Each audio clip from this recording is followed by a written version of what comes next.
Okay, now back again with another video and an unboxing this time. This is a new camera. Well, not a new camera. Bought this from MPB, great company for second-hand cameras. They always come with a 6-month warranty and fully tested. If you want to get a second-hand camera, I do suggest looking at these people. Now, do I need another camera? Well, no, I was just kind of looking for a backup actually. I've got the A7R and I was R4, and I was thinking about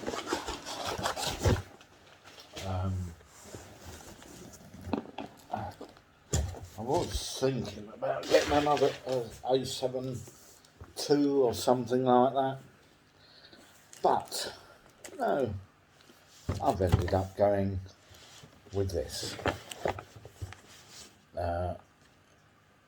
a Lumix, and I had this camera once before.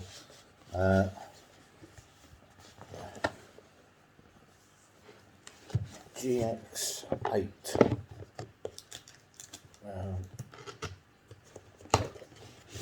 I can find out how to open the box. Oh, there we go. You'll get there somewhere. I had this some years ago, and I absolutely loved this camera, and in fact I've still got some images which I will get round to showing you at some point.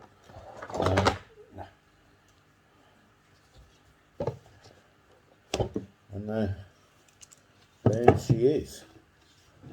I prefer the all black versions. You can get them with a white. Looks in excellent condition as described.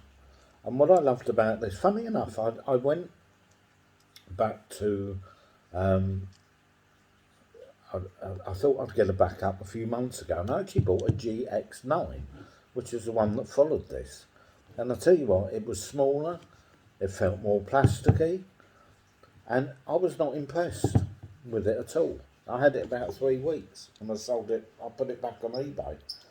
I wasn't impressed with the camera at all. This, I remember, I loved. I did enjoy using this camera. This feel, and it still does. This feels a lot more solid. £364. That was about 12 or £1,300 when it first came out. So it's like £1,000 less, near enough, than it was. Can't remember when it first came out now. I mean, it was a few years ago, but yeah, £1,000 less.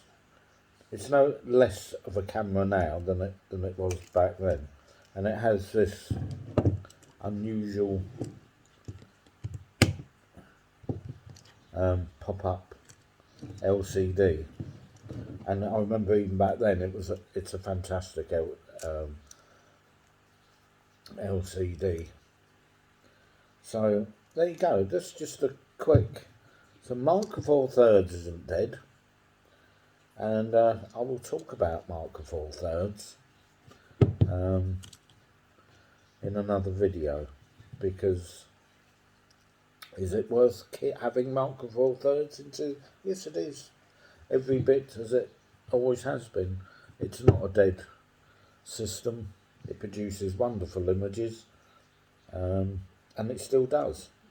I don't know if it is going to keep going. I know Olympus, but I don't think Panasonic really produce anymore. You know, I think it's a dying system. It's going to be one that maybe you're going to see less and less. But, you know, at the end of the day, the images that you produce from these cameras is no different from what your full frame cameras produce. The only difference is the smaller sensor has slightly, a little bit not so great in low light, but then nothing is. It depends what we're talking about, low light. Are we talking about shooting in the dark? I mean, no camera shoots in the dark. So it all depends what you're talking about. You know, it's it swings and roundabouts. But you know, at the end of the day, these still produce fantastic images. But if I showed you, I've looked at it myself. I've looked at some old Micro Four Third images, and I've looked at some full frame images. Now, if you just showed me those images without me knowing what camera had taken them, if you said to me what camera, you know, which camera had taken which picture, I wouldn't be able to tell you, and nor would anybody else. So it's all a bit of a nonsense, in my opinion, to be perfectly honest. But yeah, I mean, this feels nice in the hand. So there you go. That's my new acquisition. I shall do another video of that shortly with a couple of lenses that I should talk about. And I'll see you in the next one.